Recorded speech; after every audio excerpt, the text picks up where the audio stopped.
बड़ खबर ट्रेन रे यात्रा करुथिले सावधान। नमस्कार दर्शक बंधु, आपण जदि ट्रेन रे यात्रा करुछंती तेबे एही खबर को शेष पर्यंत निश्चय देखंतु, कारण भारतीय रेलबाई पक्षरु जारी होईछि कड़ा नियम। ट्रेन यात्रा समय रे एही भूल कले आपनकु देबाकु पड़ी पारे भारी जरिमाना, एपर्यंत कि जेल दंड मध्य होई पारे। प्रतिदिन देश रे लक्ष लक्ष यात्री ट्रेन रे यात्रा करुछंती। यात्री मानक सुरक्षा, सुविधा और शांतिपूर्ण यात्रा पई रेलबाई किछि निर्दिष्ट नियम लागू करिछि, किंतु अनेक लोक अजाणते किंबा अवहेलारे एही नियम भंग करि देउछंती, जहा परे बड़ समस्यार कारण होई पारे। सबुठारु प्रथमे कथा हेउछि मद्यपान को नै। रेलबाई नियम अनुसार ट्रेन भितरे किंबा रेल परिसर रे मद्यपान करिबा पूरापूरी निषिद्ध। जदि कौनसी यात्री मद्यपान करी ट्रेन रे चढ़ंती किंबा अन्य यात्रींक सह झगड़ा करंती, तेबे रेल पुलिस सेमानंक विरुद्ध रे कड़ा कार्यानुष्ठान नै पारे। एथि पई जरिमाना सह जेल दंड मध्य होई पारे। एहा व्यतीत ट्रेन रे उच्च स्वर रे कथा हेबा किंबा मोबाइल रे लाउड स्पीकर चालू करी वीडियो देखिबाकू मध्य नियम भंग भावे धरा जाई पारे। आजिकाली अनेक यात्री ट्रेन रे उच्च स्वर रे गीत चालू करंती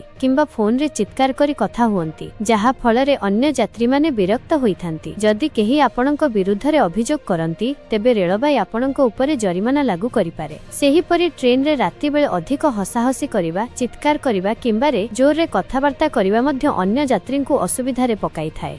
जदि एभले कारणरू अन्य यात्री माने असुविधार सम्मुखीन हुअंती, तेबे रेल कर्तृपक्ष आपणक विरुद्ध रे एक्शन नै पारंती।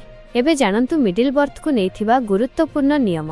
अनेक लोक दिन समय रे मध्य मिडिल बर्थ खोली सोई पड़ंती, किंतु रेलबाई नियम अनुसार मिडिल बर्थ केवल राति 10टारू सकाळ 6टा पर्यंत खोलिबाकू अनुमति रहिछि। अन्य समय रे एहाकू फोल्ड करी रखिबाकू पड़िबो, जहा द्वारा तळ बर्थरे बसिथिबा यात्री माने सुविधारे बसी पारिबे। अनेक समय रे टिकेट नथिबा सत्वे यात्रा करिबा, अन्यर रे बसिबा किंबा ट्रेन रे धूम्रपान करिबा पई मधु कड़ा दंडर व्यवस्था रहिछि। तेणु ट्रेन रे यात्रा करिबा समय रे समस्त नियम मानिबा अत्यंत जरूरी। तेणु दर्शक बंधु, आपण माने जदि ट्रेन रे यात्रा करूछंती तेबे सतर्क रुहंतु एवं रेलबाईर नियम पालन करंतु, नहेले छोट भूल मध्य आपनकु बड़ असुविधारे पकाई पारे। एभली गुरुत्वपूर्ण और ताजा खबर पई आम चैनल को लाइक, शेयर और सब्सक्राइब करने को भूलिबे नहीं।